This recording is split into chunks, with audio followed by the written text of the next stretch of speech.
What people, I am the Jiggiest, but on this channel, I'm only a little jiggy, you feel me?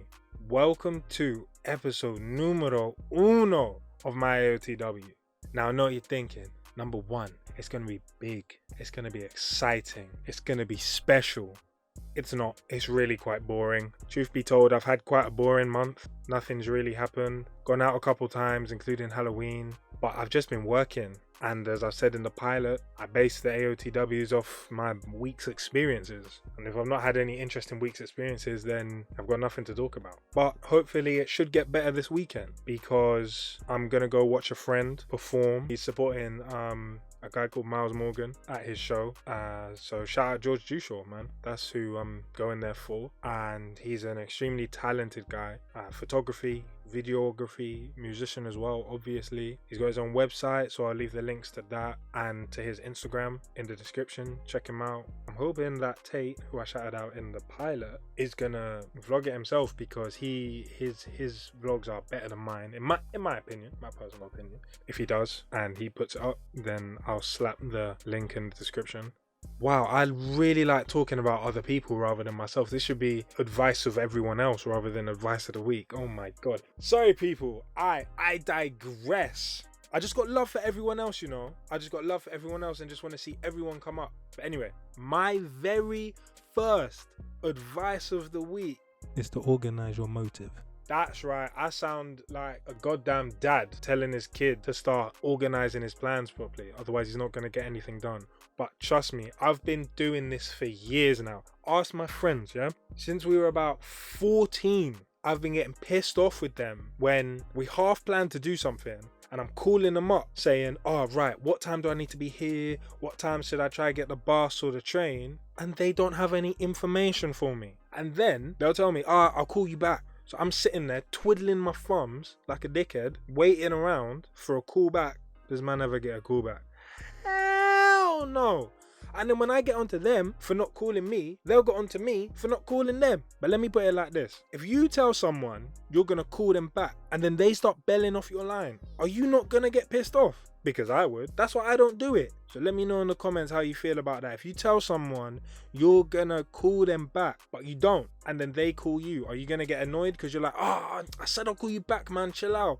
Or are you gonna be like, yeah, and just carry on? Anyway, what stemmed this? Why was I thinking about it whilst I'm talking about I had no motives for the past couple of weeks? Well, actually, it stems back to the vlog, which will be the last video that I put out. As I briefly mentioned in it, it was a terribly organized motive. We made the most of it and we had some fun, but at the end of the day, it was terrible. The biggest annoyance that I had, driving into London on a bank holiday Monday. Are you cuckoo crazy bananas? I don't want to hear it. Sitting in a car, unnecessarily by the way, in traffic, on the motorway, I thought my mind was going to explode. You know when you get a certain tired, that you can't sleep, your body's drained, but your mind's awake. Or maybe it's the other way. Your mind's drained, but your body's awake. There's just not enough sync, so you can't fall asleep, but you're exhausted. And you're just sitting in a car, uncomfortable as well. You can't even enjoy the music. You can't enjoy the drive. I feel more sorry for the drivers. I'm so lucky I wasn't driving, because I would have got so pissed off. I'm going to edit most of that out. I'm not sure what you would have just heard, but I went on a rant for about 5 minutes talking about cars. We're going to save that for another advice of the week, baby. Watch out for that one, yeah? Man said I just spoke about cars for about 5 minutes. Or I should say about driving for 5 minutes. Wow, that was passionate. If only you lot could hear that, but no one's going to hear it. I got to save that for its own episode. Oh my days. Let me have a drink. So yeah. I was upset that we drove back on a bank holiday Monday nonetheless. Everyone's doing the same thing. Wherever you've come from, everyone's driven out of London. They're all driving back into London. You just don't do it, man. You organise it about a prime rush hour. I hate it. But also, let's talk about rooms. Obviously, every man wants to save peas. I'm exactly the same. I can only speak for the mandem here, but I'm sure it's the same for gal. You go out, you're having a good time, you see someone you like, you want to invite them back to your hotel. Of course, you don't want the night to end, but you know your friend also wants to sleep in that bed. So that's fine. You can just ask them to wait. They should know that that's part of the deal that they signed by sharing a room with you. And then you've got a couple more rooms because your group's kind of big. So the person that didn't meet someone that they like has to go and stay in one of the other rooms for a bit. You know, the bed's big enough, or if your friends want to be horrible enough, make them sit in a chair or lie on the floor. That's fine for a little bit. And after drinking, you know, things take a longer time to develop. From what I've heard, I wouldn't know. So it's getting later. Everyone just wants to go to bed. So for consistency, we'll just say that you are the person that didn't meet anyone they like. And this is just the first issue. You're now stuck in someone's room. It's your friend's room, but your friends want to go to sleep and they want to kick you out of their room because it's not your room. You didn't pay for that room. You paid for a different room. But you can't go back in your room because someone's getting noshed off, or your friend's doing the noshing off. You don't want to disturb them. What do? Well, you should have thought about that and organized your motive.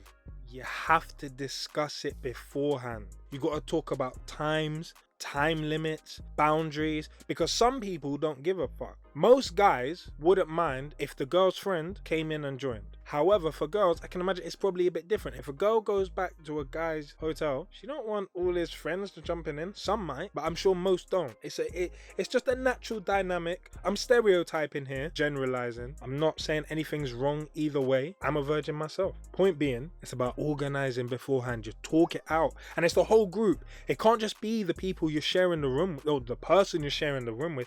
It's got to be the whole group, so everyone understands what happens if one person finds someone. What if one person from two different rooms finds someone? What if two people in the same room find someone? Do they have to do it in the same room? Do they get someone else's room completely? It's complicated, it's techie, it's time consuming, which is why it has to be done beforehand. Otherwise, some people are going to start getting frustrated, angry, and it just fucks up the dynamic. It's unnecessary. Why is it unnecessary? Because it's avoidable. It's about talking, it's about communication. And me and my friends have some of the worst communication skills you will ever see. No matter how hard we try, no matter who says it and points it out, we cannot get across what we want to say consistently enough, comfortably enough. I don't know why. We'll figure it out one day. Is there any other reason why you should organise a motive? As I said at the start, people need to know where and when to be, man, and who they're linking up with and why. That's another thing. My friends think I'm late to everything when I'm actually not. Again, seen it in the vlog. Man, I'm getting on to me. Nobody told me when we were linking. And then when I ask, are you sure about when we're linking? Like, nah, it's cool. We're going to be late. This, that, and the third. And they always get on to me about being late. Technically, yes, I'm late. But it's because no one told me when I had to be, where I had to be, with enough time. I know they're going to listen to this and, alright, Kai, you chatting shit. Yeah, directly to the man them right now. You know I'm speaking facts. You do not give me the sorry, did I hit the mic? You do not give me the information when I want it. And I'll tell you why. These lot just jump in the whip, bosh, they're ready. Me can't do that. Man's got to look after this. Man's got to look after that. Man's got to do that. You get me? It's techie. I'm going to ask, just give me the information as soon as you get it. They don't. But hey, like I said, we're young. We're working on it. You would not think these lot are my best friends. The amount they piss me off. But I do the same. I piss them off as well. We don't really beef, we don't really argue. I wish we could get the boxing gloves out, but certain men don't want to get the boxing gloves out. Let off some steam, but we all have different opinions, and that's fine. You gotta respect it, you gotta learn, grow, understand. As I say, I love them regardless. You know what that'll do? I have no idea how long I've been waffling on to myself for. I have no idea how much I'm gonna end up cutting out. But I just don't want anyone to get as frustrated as I do with their friends or with you. If you are the friend that doesn't like organizing, I don't want your friend to be frustrated with you because you didn't organize the motive. So God bless, and I hope y'all take my advice.